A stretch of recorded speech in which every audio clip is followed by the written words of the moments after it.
What is up, everybody? Little Thunder preview for you guys here today, as I accidentally have the wrong thing open there with my stubby little fingers. But we have a special guest on here today. Some of you guys may have read his work. We use his work a ton here on the channel, and we're talking topics here.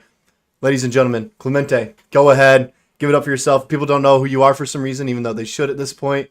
Go ahead, introduce yourself, give us a little background, how long you've been covering the team, and any fun facts that you have. I guess little icebreaker. Throw it back to college for you. Okay. Thanks for the intro, Bryson. But yeah, I mean, I covered a team for OKC Thunderwire. It's part of USA Today Sports Media Group, I guess company. We got a few beat writers across the league, in the NBA, NFL as well, like even college. But I've been with them for this is like my third or fourth season now that I've been with them. Been credentialed in covering the teams over the last 3 years, basically since COVID ended. Um, and yeah, I mean, just been kind of around them, seeing them kind of go from this, young rebuilding situation to, arguably the title favorite in the playoffs so far. And that's been kind of dope to kind of have like a firsthand experience and seeing that progress. Um, but this was like fun fact. Um, I don't know. I love Whataburger. I mean, I don't know if that's a fun fact, but I love I, I, Whataburger, man. I appreciate a good Whataburger every now and then. Yeah, I I can appreciate it. I would say it's better than Brahms. I don't know how much of a hot take that is, but. I don't think it's a hot take. I just think living in Oklahoma, it's kind of like you can't really say that. But Well, that's me, bro. I mean, I'm just rage baiting. Really, when it all comes down to it, I'm just rage baiting. I love that. But if you guys don't know, if you can't tell from the title a little bit here, just a little second round preview. Came down to game seven, Clippers Nuggets. I think everyone kind of saw it going to 7 games in that series. Nuggets ended up prevailing, blew them out in game seven. James Harden had another, splendid game seven performance like he always does. And, they Nuggets ended up advancing there. Going to take on Nikola Jokic. And someone said it the other day, the script is scripting right now where it's going to be Thunder Nuggets facing the second round, and it's going to be one of Shai or Jokic winning MVP during that series as well. So a lot of implications here. It's going to be a good matchup. Finished regular season series 2-2 against each other. Did talk about it today, and an article I wrote caveat to that is the fact that one game the Thunder were missing Kenrich Williams, Jay Will, and then Isaiah Hartenstein as well. So it wasn't really a fair assessment to kind of tell, okay, are the Thunder truly better than the Nuggets? Are the Nuggets better than the Thunder? It was hard to tell due to the amount of injuries that the Thunder face this year. I do still believe it's going to be Thunder in five. I believe that with every team in my heart this year. But I'm kind of curious what your take is on it and everything. Facing it off against a tough Nuggets team that's won it all. All right, it's pretty much the same core minus two guys, I believe, in KCP. He's the main one I'm kind of missing here, and I think what is it? Bones Highland, I think was the other one. Yeah, Bruce Brown as well, another Yeah, guy. I mean, yeah, and so it's they're missing a few pieces from that run, but majority of it is the same team with Jamal Murray, Aaron Gordon, Nikola Jokic, Christian Brown. They added Russell Westbrook. All right, kind of still feel a little bit weird about playing against them in a playoff series, but I'm curious what you think is the main key to success in a round two against the Nuggets to try to win in 7 games here. What is the main thing the Thunder have to try to do? Yeah, I mean, this might be a coach speak or whatever, but probably just dictate the game to your pace because, like you said, if you look back at the 4 games that they played in the regular season, both of these teams split the 4 games at 2 wins apiece. The 2 wins Denver got was them having a high octane NBA 2K like offense where there was a drilling it from the outside. I think in their first win against OKC, which was OKC's first regular season loss, they shot over 40% from free. Russell Westbrook at 29 points. And then obviously their second loss against OKC, or their second win against OKC, my bad. They scored 140 in regulation. I think they shot like 55% from free that game. Yeah, everybody, the Nuggets role players hitting on their outside shots. So, and then vice versa with the Thunder, like their 2 wins were, defensive slugfest, if you want to call it. Like the season opener, they held Denver to 87 points. Yeah. Uh, that second Denver win was kind of a similar game script where, low scoring type of game. Thunder scored 41 in the fourth quarter to kind of blow it open. Um, so really, you got to dictate the pace against this Denver team because, they got one of the best starting lineups in the whole league, one of the best offenses, Hmm. the best player in the world.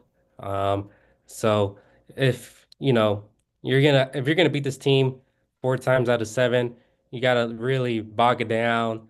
Do what you did against the Grizzlies in their first 2 games, where they didn't even crack 100 points until game 3. Yeah. Um, you know, you're causing a bunch of turnovers, running the fast break, scoring in transition. You got Shai scoring an efficient 30 plus points again, like he did in game 4 against the Grizzlies. Um, like I said, it's a little bit of a cliche, but if you're going to beat Denver, you're going to need to force the Nuggets to play on your terms. Yeah. I like that. I definitely like that. I did some research today as well into it. You mentioned Shea, shooting efficiently. This year against the Nuggets, he averaged 30 points a game along with 6 rebounds and 5 assists on like 50% shooting.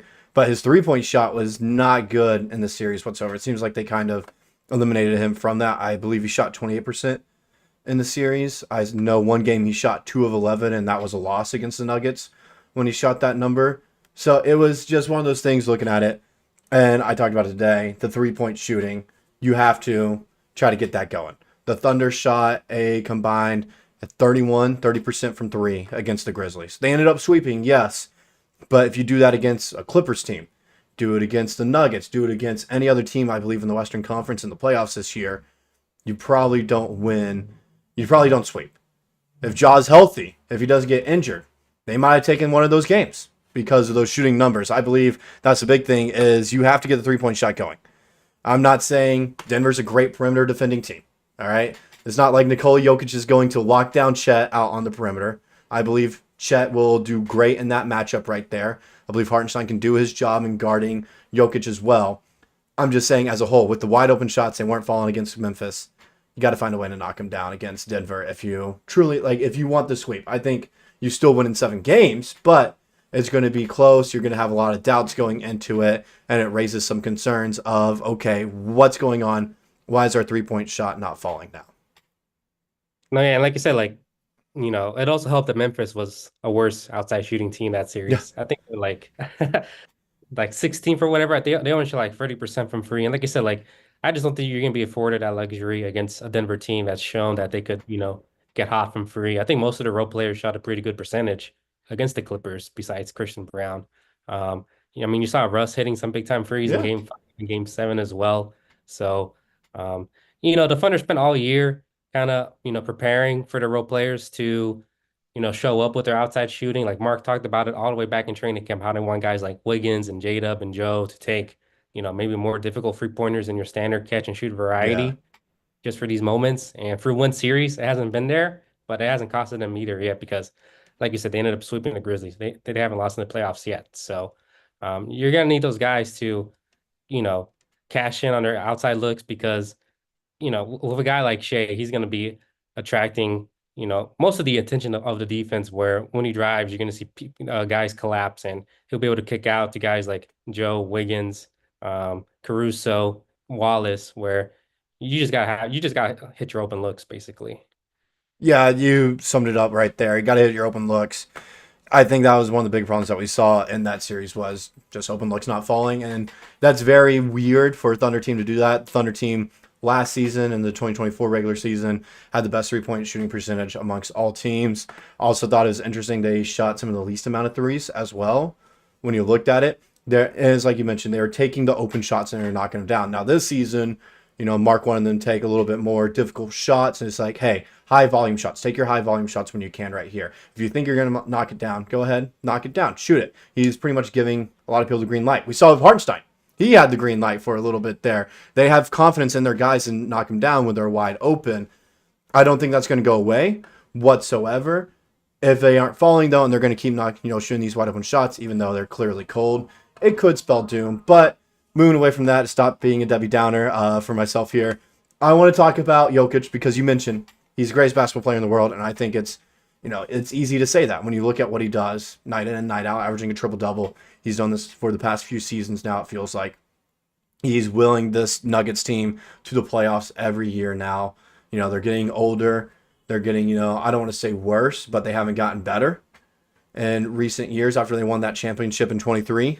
Still, he's willing them there just because of how good of a player he is. What is the one thing that the Thunder, whether it's Hartenstein guarding him, whether it's somehow Caruso switches on him as he can guard almost every position, or if it's Chet Holmgren on him, what do they have to do to shut down? Not even shut down Jokic, but do something to kind of limit him in this series. I think the best way to do it, because like you said, Jokic is Jokic. He's gonna have his numbers. Like he's gonna be arguably the best player in the series, top two at worst. And um, the only thing you really do with someone like Jokic is kind of make him be a scorer, which means you got to shut off everybody else who plays for Denver. And really, the biggest guy for that is probably Jamal Murray, who you know is kind of known as a playoff riser. Helped the Nuggets win the title a couple years ago. Um, had a pretty big game five against LA. Had a pretty big game against the Thunder and one of Denver's wins where I think he had like 37 on Yeah, like on really good shooting. Um, so if you can just somehow, I guess, limit Jamal a little bit where, he's not scoring 30 plus on you on, 5+ made threes. Um, and if you can, turn force Russ to beat you from the outside, which, the Clippers tried to do the same thing. They ultimately lost. Like I still think you gotta take that bet. And just, assume he's not gonna be a 40% shooter throughout the entire series, throughout another playoff series again. Michael Porter Jr., I mean, he's dealing with a shoulder thing. Um, Aaron Gordon, I mean, you've done a good job of just kind of limiting Aaron Gordon throughout his whole career, really, against OKC. Christian Brown, another role player you're gonna have to like really watch out for. Like he had a bad first round series shooting wise, so maybe he'll be due for a good outside shooting series against OKC. So, I think the best thing you can do is just kind of, limit everybody else for Denver and force Jokic to be a scorer because as we saw in game seven, like I don't think Jokic wasn't their best player that game at all. Like it was the role players who stepped up yeah, and blew out LA, and that's the much more, um, I guess, scarier formula. Like I know the Thunder did the inverse of that last year with Dallas, where they shut out Luka and Kyrie and forced everybody else to beat them. Um, but I think for this matchup specifically, I would say force Jokic to be a scorer and shut everybody else out because I mean at the end of the day, Jokic isn't going to score like 50 plus points every game. At yeah. least He's you not going to hope. score 50. He'll get 25. You'll get close to 30. But if you can limit the entirety of the rest of the team to 50 or 60 combined, that's anywhere from 80 to 90 points. You should easily win that game. I agree with you 100% there. I think stopping Jokic, you can't try to stop everything. You have to pick what you want to stop. I think the best thing to do is to stop his playmaking and force him to be that scorer, like you mentioned. He makes everyone a better shooter and better scorer around him to where he knows how to pass it to him. He knows when they're cutting, where they're going to be. It's like he has eyes not just in the back of his head, but all over his body, where he can see every single aspect of the floor, every square inch of it, and he makes everyone around him better. If you can shut down that playmaking ability, like you mentioned right there, force him to be that scorer, the role players aren't going to play up. They'll play to how they usually do, and you can win games like that. We saw that in Game One. The Thunder shut down Jokic when it came to playmaking there, and they only scored 87 points against OKC that first game of the season. Now that was I'm not great at math, but 87, 86 games ago, something like that for Six the months Thunder. ago, something like that, a while Yeah. ago. Oh, a long time ago. All right. Yeah. And so I get that. It was a while ago, but still, it succeeded then. I wouldn't mind trying that out again, saying like, okay, does it work still? Can you still do this? And if it does, great. If not, Hartenstein has played Jokic well. He has guarded him well. It's not Zubac level, as Zubac, I believe, is the best defender against Jokic. When you see how he plays, he likes to be physical, and he got him into foul trouble as well offensively. That's great. Hartenstein does a very well, very solid job at that as well. Just put Hartenstein on him, force him to be a scorer, and have everyone kind of attacking the passing lanes. This might be one of those series where you might want to start an Alex Caruso as well because of how well he can read those passing lanes, how well he defends every position. Throw him on an Aaron Gordon, throw him on a Michael Porter Jr., and just read the passing lanes the entire time. And so I just think the fact that the Thunder can be so versatile on defense, limit that Jokic playmaking ability, do that, you should win in 5, 6 games for sure. In my opinion, I'm not trying to be biased about that. You saw the Clippers almost do that as well. Every single time they shut down Jokic's playmaking ability, what happened? The Clippers ended up winning that game. No, yeah, for sure. Like I said, you know, the Nuggets start and stop with Jokic, and he's gonna be the biggest guy you gotta really, watch out for because, the Nuggets, man, they're probably one of the more top-heavy teams in the league. Like they only really trust six, seven guys on their Yeah. whole rotation, and I mean this kind of becomes a war of attrition a little bit where OKC, where they can go 9, 10, 11 deep, and they've been out for a week, and they're younger as well. So, I mean, I'm interested to see just how, that kind of plays out for sure. Yeah, and you mentioned how they only trust 6 to 7 guys. They really can only go 6 deep in that seventh man. I don't even know who the seventh man is. Is it Peyton Watson? Yeah, Is probably is he still there? I mean, just DeAndre being Jordan a little bit, which, just by the way, being hilarious. By the way, DeAndre Jordan in Game 7 is quite crazy. just being honest about that, the Thunder are extremely deep. It's not like if the Thunder get into foul trouble, it's game over. You have these next 5 minutes to kind of get a leg up on them. But just put in Aaron Wiggins. You put in Jay Will, who I get people have mixed feelings about him. He can do solid for 4 minutes that you need him to be. For No, the four yeah, to six and minutes. Yeah. Go we ahead. we saw it in Game 1 against the Grizzlies where we saw AJ Mitchell get in there for, I think it was like at the end of the first quarter or the last first Yeah. quarter possession. So, I mean, Mark's shown that he's not afraid to fully utilize his roster. Like he'll go 11 deep if he needs to. Yeah. Now in the playoffs, usually traditionally you go 7, 8 guys deep, maximum 9. Like we saw that game 1, Mark used the entire bench. It was a blowout, yes, but he used everyone. Game 2, game 3, game 4, he was going 9, 10, even 11 guys deep. AJ Mitchell was getting time in game 2 and game 3. He's not afraid to use all these guys, even if they get in foul trouble. You put 2 people on the Nuggets in foul trouble, they have to go deeper into their bench. If you put a Jokic in foul trouble and he has to sit an extended amount of time, you're going to go on a little bit of a run. Jamal Murray, he's great. Yes. Is he a number one scoring option? Great? No. Just fact of the matter is he's not. You can force, Jamal Murray to be the scoring option there, get Jokic in foul trouble, even getting Aaron Gordon in foul trouble, who's become a better defender, who's a threat down low in the paint defensively. Get him in foul trouble. It opens up the floor a ton. And we literally saw it in Game 7 where, the Nuggets were leading by like over 30 points. And then because Jokic got in foul trouble, they had to go away from him in the fourth. And it got to the point where, LA basically cut their deficit in half. Like obviously they didn't have enough time to like really make a serious comeback at it. But I mean, that's just another example where if you can get, some of your starters in foul trouble, you could be cooking up something. 100%. It's just you have to get 2 or 3 of them in foul trouble. You're going to go on a run. Like I just mentioned, they're not as deep as OKC. They No, just that's a factor of the matter. Peyton Watson being your seventh man there is just not going to win you a championship, and it's not going to serve you in close games. Nothing wrong with Peyton Watson. No disrespect to the guy. It's just you match him up against the Thunder seventh man, who is Alex Caruso. I'm taking Alex Caruso as my seventh man instead of Peyton Watson. I'm even going as deep in saying Aaron Wiggins, maybe even a J. Will. Kenrich Williams as my seventh man instead of Peyton Watson. That's just Thunder are a deeper team, and they're going to have to use that. They're going to have to feed into that in this series, especially. I think that's the biggest strength that they have, and I think that's the biggest thing that can win them this series right here.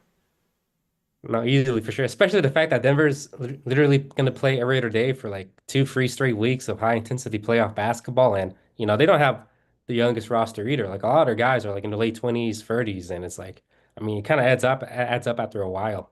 Yeah, it adds up. Like you mentioned, they're going to have a day rest before going into game 1 of the second round. That's not enough to recover. They're going to have to fly to OKC as well. They probably flew in this morning, I would assume. Yeah. So it's one of those things they haven't, rested. They haven't slept in their own bed and had gotten a good night's rest, gotten the recovery they needed in a good amount of time now. They, as an NBA player, sometimes you need that, or else you're going to play sluggish, and all these scrapes and bruises are going to catch up to you. Like you mentioned with Michael Porter Jr., dealing with something in his shoulder. Someone that's supposed to be their sharp shooter, guy that you can rely on as a shooter right there. Shoulder injuries are no joke. They aren't. And so it's one of those things where the Thunder are healthy. Yes, they haven't played in a week, so they might have a little bit of rust going into game 1. But it's the fact that they're healthy and they can easily shake off that rust. They can. Shai's going to go out there and get you 30 by shooting mid-range, jump shots, and driving in. Jalen Williams has looked phenomenal since, the start of the playoffs. He had a lot of doubts going into it. I know people question him and even were throwing him in trade generators and, hypothetical trades for some other superstars out there, thinking that he just was not going to perform in the playoffs. No, yeah. I thought he was OKC's most consistent player in that round one series. I thought him and Chet and Caruso were the best three players in. I I mean, thought Jalen Williams was the best player on the Thunder that series. no, yeah. I mean, I think I would give the edge to Jada for sure. But the fact that your MVP candidate is probably what your third, fourth best player, and you still ended up sweeping a team Yeah, that almost won 50 games. I mean, that's crazy. it's absurd to look at, and so they're going to be healthy. They're going to be rested. Yes, they might have a little bit of rust, like I mentioned, a week off of games. Everyone's going to have rust. Everyone will have a little bit of rust to shake off. They'll get it, they'll get that off in the first quarter, first half, and they'll come back. They'll win a game no matter what at home. Round one for a blackout, by the way. This is first in OKC history that they're doing that for the t-shirts there.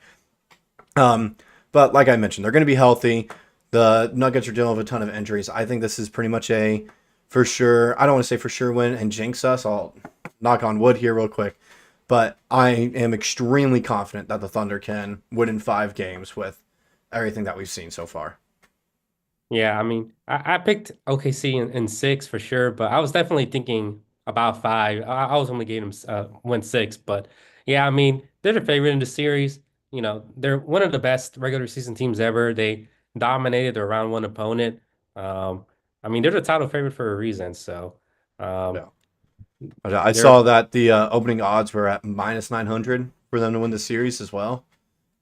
yeah, I mean, That's, that's you that's usually insane. see that for round one matchups for a 1 of 8, 1 and 8, and 2 and 7. You don't see that for any second round matchup, realistically. No, and they're like 9.5 favorites for tomorrow's game as well. It's Yeah. crazy. It's like that's how dominant this team is. I feel like a lot of people haven't talked about that either.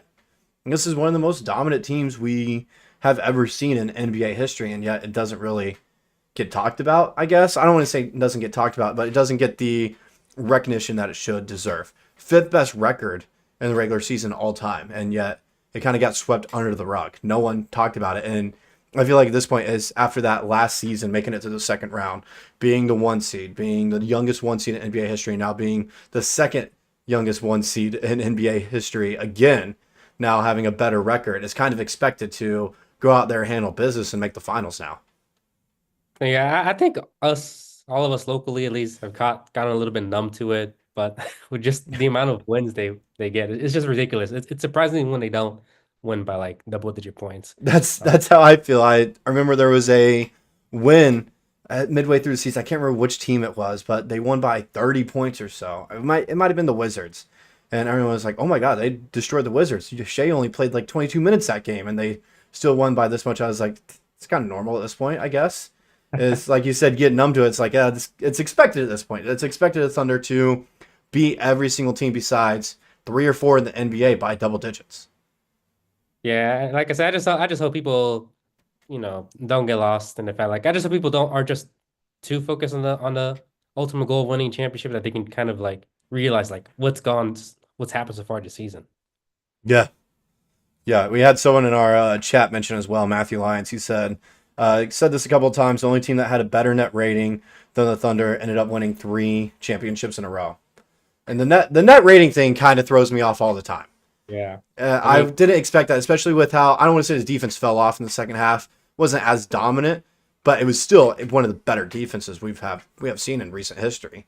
But the fact that it fell off and the offense ended up picking it up there at the end to make the net rating second best in NBA history was still absurd. like no matter what stat you use, like if you just want to use like basic win-loss record or net Yeah, rating, defense rating, point differential, like it's literally this year's Thunder team, the 17 Warriors, the 90s Bulls, and like a couple of teams in the 70s, like the Lakers and the Bucks, where all those teams and not only like won a title, but they kind of cruised their way to a yeah, title and it's good company to be in for sure. 100%, it's crazy. I You're saying saw like the only outlier in that group was the 16 Spurs, and they lost to the 16 Warriors in the first round, I believe. Or no, yeah, not first round, like second round, I think. yeah, I think they lost to the Thunder that year in the second round because that was Yeah, the Deion Waiters like I guess shove or whatever sideline shove. It was, but yeah, I mean, like I said, like history shows that this team is the title favorite. The betting odds show that as well. All these I guess ESPN analysts also show that as well because I think I saw like everybody picked the Thunder to win this Nugget series as well. So I mean, they yeah. should win the series. Whether it's five or six, it's kind of up for debate, but. I Yeah. guess it just depends on how much you respect Jokic or how much Yeah. you value Jokic. We can also go into just rest of the second round matchup as well as we know all of them besides one here real quick. I can just get your quick predictions on that. We have Celtics Knicks, and I'm not going to be watching the game, but I'm going to go to TD Garden and see the experience tomorrow there. Oh, that's dope. Who do you have winning that series of Celtics Knicks? I think I pick Boston in a sweep. Like New Really? York, Sweep? yeah. I mean, New York's like what 0-10 against the best three teams in the league this Yeah. year. I don't know. The Knicks are kind of like the ultimate like sign of just how much I guess inferior the East is because I feel like them and the Grizzlies were kind of neck and neck with each other. And the fact the Grizzlies were the eighth seed and got swept and the Knicks are in the second round just kind of shows that, oh yeah, the West is like so much more better than the East. Yeah. I have the Knicks winning. I'm going to be honest. Really? Some of it Wow, is that's a little crazy. bit biased. Growing up, before I like got into like being a diehard Thunder fan, I had favorite players, and Carmelo Anthony was my favorite player in the NBA. So I have a little bit of love to New York, to the Knicks there. So it's a little bit of bias. I do think it goes either way, but I think this is the year the Knicks figure it out, make it to the conference finals here. I Uh, have a weird feeling about that.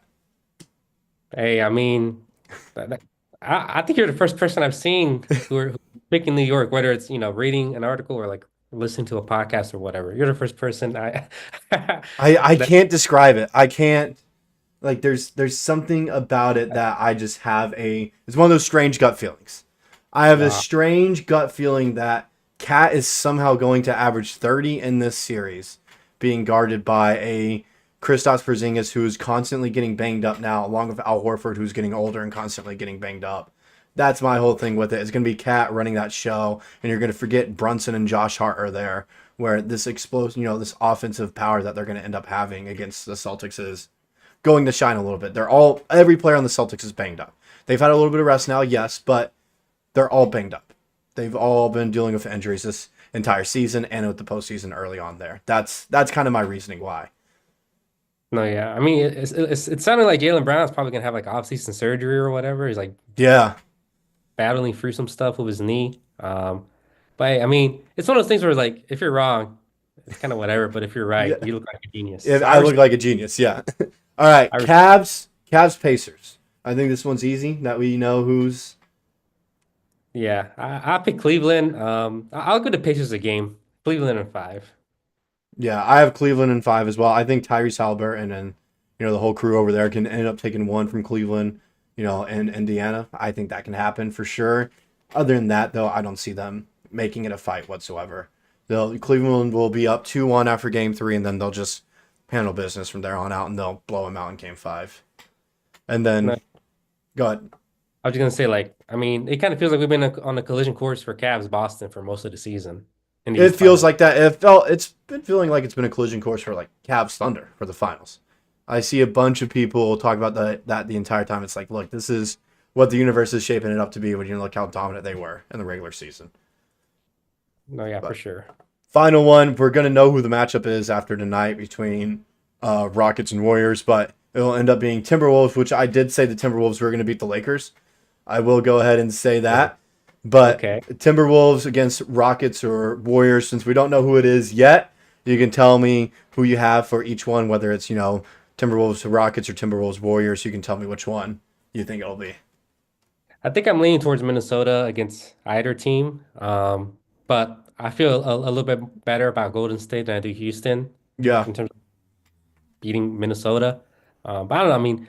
I mean the Wolves. I mean, it looks like they got hot a little bit at the right time. And if you look, like I know they're the sixth seed or whatever, but if you look at like underneath the hood and look at like their net rating, especially since the new year and Yeah, they've picked it up.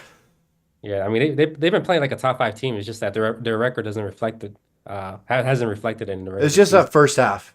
Pre All-Star break, they just weren't, they didn't figure it out. I believe they had injuries going on as well. It felt like it was just Anthony Edwards for a long time there. Took a little bit for Randall to get used to that system as well. I think now at post All Star break, they've been phenomenal. Like you said, top 5 team in the NBA post All Star break. So I think I don't want to say no matter what. I think if it's Rockets, it's going to be very similar to what we saw with OKC and Dallas last year, where I like the Rockets are a very similar team to me to OKC. They're super young. It's their, they just finished up a rebuild quite fast as well. What, 3 years out of a Yeah. rebuild now? That's a quick turnaround, same as the Thunder as well. That's a quick turnaround for a rebuild. I think it's just they need this season to kind of get acclimated to the playoffs, and I think they're going to end up losing to the Warriors tonight because of the experience that they have. If they somehow beat the Warriors, I still think they lose to Minnesota just because they're not as experienced as some players on there. Yes, you have Rudy Gobert, who is one of the more overrated players and overhated players in the NBA, but still, he's been to the playoffs plethora of times. Anthony Edwards has that experience of making it to the conference finals. He's played on the world's biggest stage and the Olympics there, won a gold medal. Like they have the experience. Julius Randle as well has been to the playoffs before. He's had some runs as well. I just think they're more experienced. If it's Rockets, they win. If it's Warriors, I think it goes to 7. I still got Minnesota winning just because it's playoff Jimmy Butler and playoff Steph Curry on the same team is a scary thought, and we've seen those games already. If you see they're both on, you're getting their playoff, parts right there. It's going, no one can beat them. Yeah, I mean, I like Houston. This Houston team reminds me, like you said, of last year's OKC team, except that they don't have their Shai yet. Like, No, they don't have their superstar and clear cut. Yes, this is the guy. no, yeah, like it'd be like if it was just J-Dub and Chet last year, and a lot of like this similar. I mean, they're a defensive adjacent team as well. Udoka's a defensive head coach first as well, and they've been top 3 defense all year as well. Yep. They've been using Steven Adams extremely well. Yeah, he's kind of like the Caruso a little bit, where they kind of saved him in the regular season, and now that they're in the playoffs, they're like, fully utilizing his potential. Um, but yeah, I mean, they've had a good set. I mean, if they manage to come back down 3-1 against the Warriors, like no matter what happens after that, like they've had a successful season. They've already had a successful season considering preseason expectations, but that would be like the cherry Yeah. on top. Preseason expectations, some people thought that the Thunder might end up getting their pick in the draft. Yeah, Like that was some of the expectations. This is the same with the Clippers. I feel like yeah, all the teams that were projected to be at the bottom just excelled up. Like Clippers were not projected to be a playoff team this year. They're expected to maybe make the play-in, but not be in the playoffs. no, yeah. And meanwhile, the Sixers are like the opposite of that. Yeah, and the Thunder still might get their pick. Like I Yeah. saw, I don't remember who said it the other day. Just quick thing on that pick. The picks has the same odds to convert as OKC did have of getting Chet in the draft. Wow. It's the same odds. Yeah, that's the situation for sure. It's just crazy. That's why you just have like so many eggs in several baskets because you just Yeah. never know which one of these franchises are gonna fall apart. It's weird, and it's almost a bad thing they have so many picks because they're not going to have the roster space to take on anyone. Yeah, it's kind of a rich person's problem for sure. But So like it's kind of interesting. Like if you get let's say you get that 7th overall pick and you can get a top tier talent like there. Let's say you get a Queen from Maryland. All right, let's say you can get him at that spot right there. Let's say you can get a Common Malawak. Do you trade someone to actually draft him, or you're like, look, we don't need this pick. Let's trade for more picks down the road, as Presti always seems to do. We saw that with the Daniel Tice trade right before the deadline. There, you just wanted another 2nd-round pick for some reason. no, yeah, I mean, like Zach Lowe said last summer, like this team's best. He's never seen any other team best set up to compete both short term and long term. It's just ridiculous the amount of draft assets they. I mean, ESPN did a whole draft asset rankings a couple days ago, and the Thunder were #1. It's crazy. Yeah, it'd be great for a team rebuilding right now. Oh my God, yeah, it's wild what they got. But that's all we got, everyone. Thanks for tuning in. I don't want to keep you longer than this. It's been about 40 minutes now. And so, once again, thank you for doing this, as always. Hope to have you on here in the future as well, man. No, for sure, man. This was fun. Just, hit me up whenever, especially in the playoffs. Especially in the playoffs. All right. As always, everyone, please, please, please take care of yourself. It's been a stressful time for some people, I feel like, especially if you're a college student. It's been stressful for me. I know it can be stressful for some other people. Whenever you have stuff going on in your life, just remember, you can always reach out to me, Discord channel, social media. You guys know my ads and everything. You can reach out to me and always talk to me. That's all I got. Everyone take care, and I'll see you guys around in the next stream, all right? Peace.